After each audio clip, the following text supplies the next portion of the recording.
तो hello twelfth warrior, स्वागत है आपका चैलेंजर्स ऑन क्लासेस के यूट्यूब प्लेटफॉर्म पे एक बार फिर से। और बहुत एक महासंग्राम होने वाला है यूट्यूब पे। जल्द ही आप सभी के 2026 में जो ट्वेल्थ बिहार बोर्ड का एग्जाम होने वाला है उसके लिए हम आपके लिए क्रैश कोर्स लेके आ रहे हैं यूट्यूब प्लेटफॉर्म पे। और यहाँ पे आप एमसीक्यू क्वेश्चंस करेंगे, डैट मीन्स एक नंबर वाली जो क्वेश्चंस होती है, उसके अलावा आप 2 मार्क्स के भी क्वेश्चंस करेंगे, 5 मार्क्स के भी क्वेश्चंस करेंगे। बिल्कुल कंप्लीट सिलेबस जो है वो क्रैश कोर्स के माध्यम से जल्द ही आपके पास आने वाला है इस प्लेटफॉर्म पे। फिलहाल आज के वीडियो में हम आपके लिए आए हैं, जल्द ही हमारे क्लास में हाल फिलहाल में हमारी सेकेंड बुक फिजिक्स की खत्म हुई है, जिसमें लास्ट में हमने संचार व्यवस्था यानी कम्युनिकेशन सिस्टम की चैप्टर पढ़ी थी। उस चैप्टर्स में एक क्वेश्चंस है, एक बच्ची ने भेजा था वो क्वेश्चंस, वो किसी साल शायद 2016 या किसी साल वो क्वेश्चंस एग्जाम में आया हुआ था। तो वो थ्योरी एक रह गया था, तो वो थ्योरी जो है वो हम आपको इस प्लेटफॉर्म पे ऑनलाइन माध्यम से पढ़ा देते हैं। बहुत छोटा टॉपिक है, 5 मार्क्स का क्वेश्चंस है।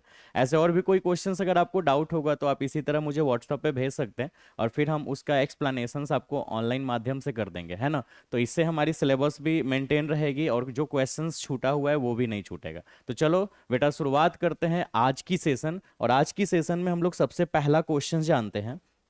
आपके सामने ये क्वेश्चंस लिखा हुआ है, हिंदी में भी क्वेश्चंस है, इंग्लिश में भी क्वेश्चंस है। हम थोड़ा साइड हो जाए तो चलो, अगर आप देखो, ठीक है, एक कलर मुझे सिलेक्ट कर लेने दो।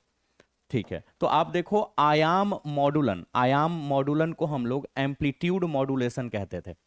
आयाम मॉडुलन यानी एम्पलीट्यूड मॉडुलेशन हाल फिलहाल में हमने आपको पढ़ाया भी है, तो ये मुझे बताने की जरूरत नहीं है। आयाम मॉडुलन यानी एम्पलीट्यूड मॉडुलेशन 2 दिन 3 दिन पहले ही आपने पढ़ा है। फिर आवृत्ति मॉडुलन यानी कि फ्रीक्वेंसी मॉडुलेशन, आवृत्ति मॉडुलन यानी फ्रीक्वेंसी मॉडुलेशन आपने पढ़ा था। मॉडुलन यानी मॉडुलेशन की 3 भाग है, एक आयाम, एक आयाम मॉडुलन, एक आवृत्ति मॉडुलन और एक कला मॉडुलन। यानी कि एक एम्पलीट्यूड मॉडुलेशन, एक फ्रीक्वेंसी मॉडुलेशन और एक फेज मॉडुलेशन, ये 3 भाग था, जिसमें से इन दोनों की डिफिनीशन लिखनी है यहाँ पे। तो आप बिल्कुल मतलब कि कोई टेंशन नहीं होगा आपको लिखने में, क्योंकि एम्पलीट्यूड मॉडुलेशन और फ्रीक्वेंसी मॉडुलेशन यानी कि आयाम मॉडुलन आवृत्ति मॉडुलेशन आपको पता ही है। तो ये आप लिख लेना, ठीक है। ऐसे हिंदी में मॉडुलन कहते हैं, मॉडुलन, बट यहाँ पे क्वेश्चन जो है मॉडुलेशन से लिख दिया है। एक्चुअली में मॉडुलेशन इंग्लिश वर्ड है, बट वो नाम लिख देता है, मॉडुलेशंस भी लिख सकता है। ऐसे हिंदी में एग्जैक्ट इसको मॉडुलन कहते हैं। तो आयाम मॉडुलन, आवृत्ति मॉडुलन, मॉडुलेशंस भी लिख दिया इंग्लिश का वर्ड, है ना। जैसे बहुत सारे वर्ड हम लोग इंग्लिश में यूज बोल लेते हैं, जैसे हम लोग आजकल बहुत बिजी हैं, तो आधा हिंदी आधा इंग्लिश है। बिजी तो इंग्लिश वर्ड है, उसका हिंदी तो व्यस्त होता है। हमको बोलना चाहिए कि आज हम लोग बहुत व्यस्त हैं, लेकिन बोल देते हैं कि बिजी है। तो ऐसे बहुत सारे वर्ड जो है वो इंग्लिश में ही यूज होता है। तो इसीलिए आयाम मॉडुलन। एंटीना, एंटीना भी एक इंग्लिश वर्ड है। रिमोट इंग्लिश वर्ड है, लेकिन हम लोग हिंदी इंग्लिश सब में बोल लेते हैं। तो उसी तरह इसका एग्जैक्ट हिंदी नाम मॉडुलन है, बट इसे मॉडुलेशन भी हिंदी में लोग बोल देता है। तो इसमें तो कोई डाउट नहीं है आपको। इसके बाद की जो क्वेश्चन है ना, ये क्वेश्चंस हमको बताना है आपको। प्रेसी एंटीना की ऊंचाई के लिए व्यंजक प्राप्त करना है। जब चैप्टर खत्म हो रहा था तो लास्ट में हमने एक न्यूमेरिकल्स बताया था, और उस न्यूमेरिकल्स के लिए हमने एक फॉर्मूला निकाला था, फॉर्मूला यूज किया था, डी बराबर √2RH। याद करो, इसी फॉर्मूला पे हमने एक न्यूमेरिकल सॉल्व किया था। इसी फॉर्मूला को साबित करना है यहाँ पे, जो कि इन सब को मिला के एक क्वेश्चंस, लॉन्ग टाइप क्वेश्चंस यानी दीर्घ उत्तरीय प्रश्न यानी 5 नंबर का क्वेश्चंस बनेगा। ठीक है, आवाज जा रही है मेरी, सुनाई दे रही होगी। तो find expression for height, height का एक्सप्रेशन निकालना है, फॉर्मूला निकालना है, हाइट यानी ऊंचाई। ट्रांसमीटर एंटीना, ट्रांसमीटर एंटीना को हिंदी में प्रेसी एंटीना बोलेंगे, इसकी ऊंचाई निकालनी है। मतलब मुझे ये फॉर्मूला साबित करना है, डी बराबर √2RH। इसकी और इसकी, डेट मीन्स इसकी और इसकी परिभाषा आप लिख लोगे। हम जब ये फॉर्मूला साबित कर देंगे तो सब मिला के 5 मार्क्स का क्वेश्चन हो जाएगा। भारी नहीं है, एकदम एक्सप्रेशन आसान है। चलो शुरुआत करते हैं। ठीक है, तो आपके सामने हमने एक पृथ्वी ले लिया, इस पृथ्वी पे हम एक एंटीना बना लेते हैं। बहुत ध्यान से समझना, ठीक है। एक मान लो एंटीना हम बना ले यहाँ पे। एंटीना की ऊंचाई बहुत बड़ा तो नहीं होगी, पृथ्वी के तुलना में तो एंटीना की ऊंचाई बहुत छोटा ही होगी। आराम से धीरे धीरे करते हैं। मान लो ये एंटीना है आपकी, थोड़ा ज़्यादा चौड़ा हो जा रहा है, थोड़ा और पतला बनाने दो। ठीक है, मान लो ये एंटीना है। इतनी भी ऊंचा ऊंचा नहीं होगा पृथ्वी के सामने, लेकिन क्या है, आपको समझाना तो पड़ेगा। तो मान लो ऐसा एक एंटीना है पृथ्वी के ऊपर, ठीक है। और ये कितनी रेंज तक भेज सकती है, वो क्या भेज सकती है भाई? सिग्नल, थोड़ा सा इस पृथ्वी को और बड़ा कर देना चाहिए मुझे, जरा एक मिनट रुक जा। पृथ्वी को थोड़ा और बड़ा करने दो तो तब मुझे समझाने में थोड़ा आपको ज़्यादा अच्छा लगेगा। ठीक है, और बड़ा। हम्म। ठीक है, अभी ठीक है। हम्म। ठीक है। अब इस पे हम एंटीना बना लेते हैं, पतला सा। ठीक है, मान लो एंटीना है। चलो एक रफली टाइप का एंटीना बना लिया। इस एंटीना की कोई ऊंचाई बना देते हैं, कोई भी एक ऊंचाई बना लेते हैं। मान लो इस एंटीना की ये ऊंचाई है ये।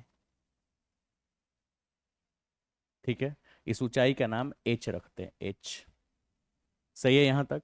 अच्छा, यहाँ के बाद यहाँ से यहाँ तक मान लेते हैं ये वाली। डेरिवेशंस बहुत आसान है, बट हमको तो फिगर थोड़ा ढंग से समझाना होगा ना आपको। ये जो आपको दिखाई दे रहा है थोड़ा मोटा कर रहा है जिससे कि आपको वीडियो में दिख सके, क्लियर क्लियर कलर दिख रहा है, थोड़ा हम देख ले समझ ले, हाँ दिख रहा है। तो ये जो है वो आपकी त्रिज्या हो गई। त्रिज्या इस साइड लिख देते हैं, रुको।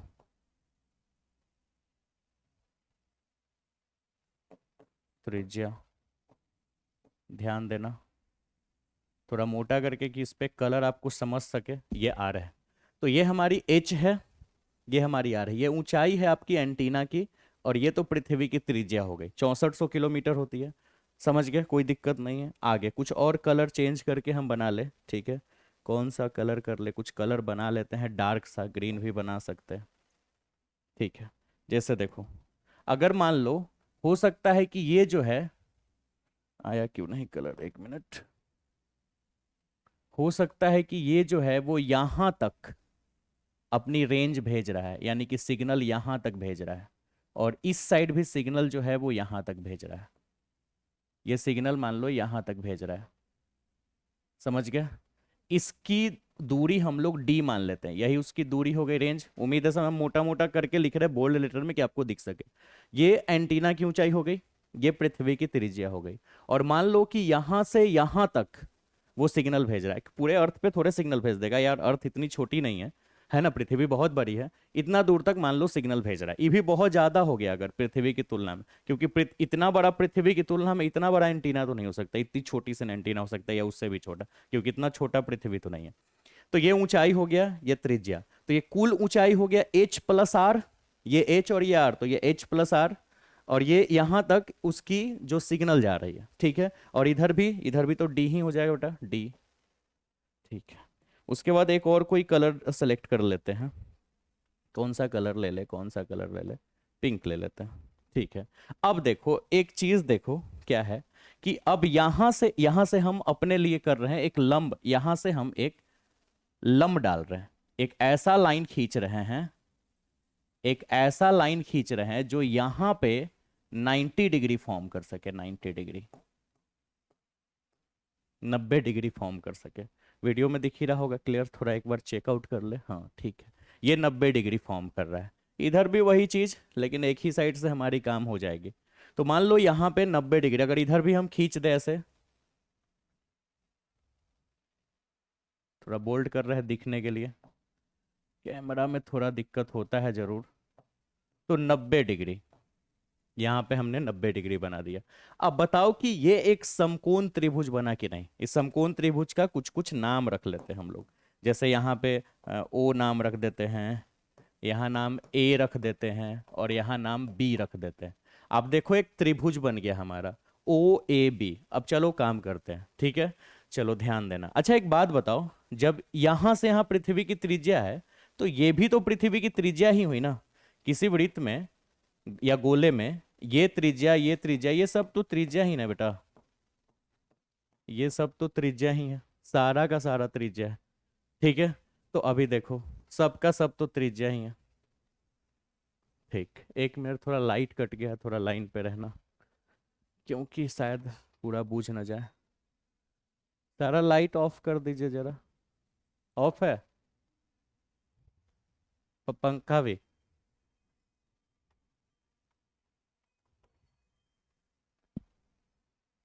ठीक है, तो फिगर तो आप समझ गए। अब बताओ कि ये त्रिज्या है यहाँ से यहाँ, तो ये भी तो त्रिज्या ही होगी ना। ये भी तो त्रिज्या ही होगी, लेकिन फिलहाल मुझे इसी त्रिभुज में काम हो जाएगा। एकदम धीरे धीरे आराम से बता रहे हैं, फिगर तो आप समझ गए।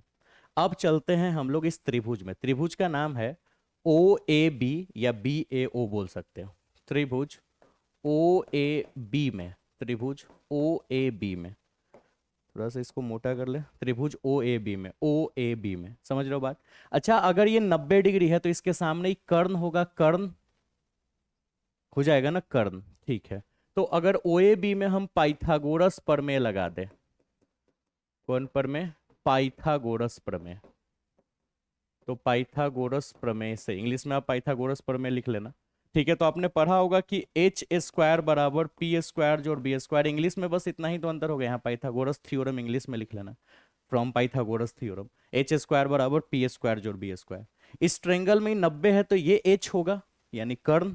तो कर्ण की ऊंचाई यानी हाइपोटेनस की ऊंचाई कितनी है? एच प्लस आर, यानी टोटल है एच प्लस आर। तो इधर लिख दो एच प्लस आर का होल स्क्वायर, याद रहेगा, है ना। ठीक है, ये तो एच हाइपोटेनस है जो हमने फॉर्मूला लिखा, और ये एच प्लस आर तो ये इसकी, ये हाइपोटेनस है जिसकी वैल्यू एच प्लस आर है। ठीक, बराबर पी। अब बताओ, अगर ये कर्ण है तो इन दोनों में से कोई एक लंब हो सकता है, कोई आधार, ई लंब तो ये आधार, ई लंब तो ये आधार, कोई भी एक ले लो। तो मान लो कि हम ये ले लेते हैं, ये वाली लंब है, कोई भी एक ले लेते हैं लंब। तो लंब जो है वो आर है, आर, तो आर का स्क्वायर हो गया। अगर ये हमने लंब लिया तो ये आधार हो जाएगा, आधार, ये हो गया डी, डी है ना आधार, डी स्क्वायर, और उसी डी का वैल्यू हमें निकालना है। चलो solve this. A plus B के होल स्क्वायर पर A square plus 2ab plus B square बराबर आर स्क्वायर जो डी स्क्वायर। अगर देखा जाए तो कोई ना कोई तो कटेगा। अगर देखा जाए तो आर स्क्वायर से आर स्क्वायर गया, गया, आर स्क्वायर से क्या गया? आर स्क्वायर गया। ठीक है, बचा कितना? पलट के लिख देते हैं, डी स्क्वायर को इधर लिख देते हैं, डी स्क्वायर को इधर, इधर, और इसको उधर, एच स्क्वायर प्लस 2RH। ठीक है, फॉर्मूला साबित ही होने वाला है, बस तुरंत होने ही वाला है, थोड़ा ध्यान देना। कलर चेंज कर लेते हैं। आप खुद से सोचो कि एच स्क्वायर में, ये ही पॉइंट समझना है, एच स्क्वायर में अगर हम 2RH जोड़ लें तो ये लगभग लगभग 2RH के ही बराबर हो जाएगा। अब सोचो ले, ये मैटर कहां से आएगा? और ये मैटर आप समझे और बस प्रूफ हो गया। देखो कैसे। अच्छा एक बात बताओ, इस एच स्क्वायर कहीं साइड में समझाते हैं। एच स्क्वायर और 2RH में अगर तुलना किया जाए तो 2RH बहुत बड़ा होगा। देखो, टावर की ऊंचाई ज्यादा से ज्यादा तुम कितना रखोगे? 50 फीट, 100 फीट, 150 फीट, 200 फीट, है ना। एक आध किलोमीटर लंबा तो नहीं रखोगे। तो टावर की ऊंचाई ज्यादा से ज्यादा मान लो 200 फीट, 500 फीट, ये तुम रख रहे हो। जबकि एच तो 200 का स्क्वायर हो जाएगा, 200 का स्क्वायर एच स्क्वायर हो गया। जबकि आप इसकी बात अगर करो तो 2 है, पृथ्वी का त्रिज्या अकेले ही 6400 किलोमीटर है, 6400 किलोमीटर, किलोमीटर ये फीट में है और ये किलोमीटर, समझ लो फीट और किलोमीटर में किलोमीटर बहुत बड़ा हो जाता है। और इंटू एच, एच जो है वो 200। अब खुद से सोचो ना कि ये वाली वैल्यू बड़ा है कि ये वाली वैल्यू बड़ा है। सिंपल सा बात है, एच का स्क्वायर ज्यादा से ज्यादा, हमारी हाइट 100 मीटर, एंटीना की height 100 feet, 200 feet, 500 feet, 1000 feet ऐसे होगा, है ना। तो उसका अगर तुम स्क्वायर करोगे फिर भी इसकी तुलना तो नहीं करेगी, क्योंकि एच में 6400 किलोमीटर से गुना हो रहा है। तो 2RH और एच स्क्वायर में 2RH तो ढेरे बड़ा हो गया, समझ रहे हो, क्योंकि आर खुद 6400 हो गया, 6400 में 2 से गुना, दुगना हो गया, फिर एच भी गुना और बड़ा हो गया, वो भी यहाँ पे 200 फीट है। इसको फीट में बदलना होगा पहले, ये तो ऐसे गुना नहीं होगा, इसको फीट में बदलना होगा।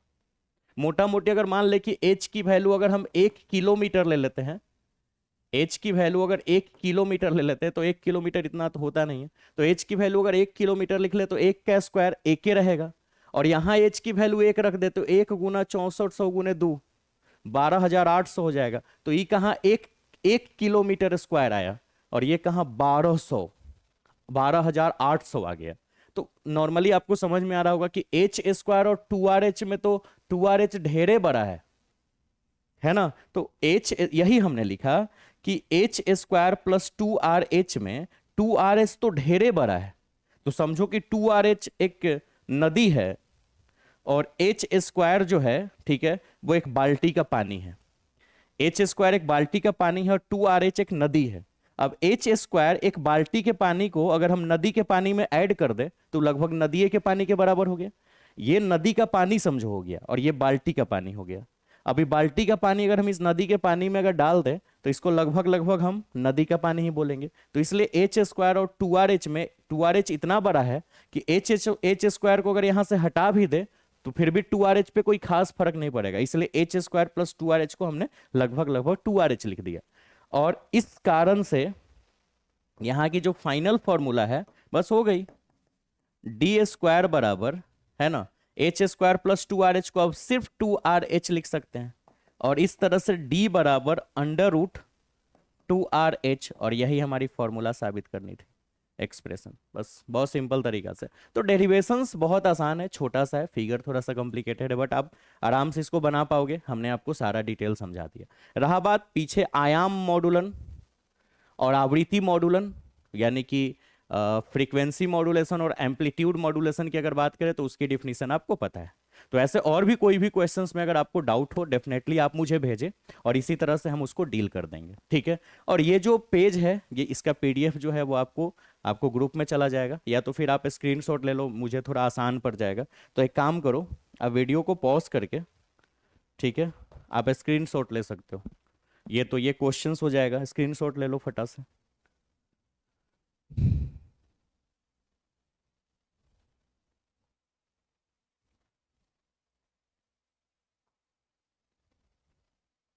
सेकेंड पेज का ले लो। और ये फॉर्मूला साबित हो गया, ठीक है। उम्मीद है आप टॉपिक समझ गए होंगे, ठीक है। तो चलिए इसी तरह से चैनल पे बने रहिए, वीडियो को लाइक जरूर कीजिए, कमेंट जरूर कीजिए, है ना, और वीडियो के लिंक को शेयर कीजिए दूसरे बच्चों के पास। लगातार जो है वो कुछ ना कुछ क्वेश्चंस हम आपको करवाते जाएंगे। फिलहाल आज मैंने क्लासेज बंद कर दिया था, सुबह बारिश हो रही थी, लेकिन कुछ ना कुछ आप पढ़ लो, क्लासेज बंद भी हो गया है तो और भी कुछ चीज़ों की वीडियो हम आपको दे रहे हैं जिसमें आप बहुत कुछ सीखेंगे। तो चलिए मिलते हैं मेरे वॉरियर्स, 12th वॉरियर्स 2026 के वॉरियर्स। इस बार गर्दा उड़ा देना है रिजल्ट में, ठीक है। तो बाय बाय।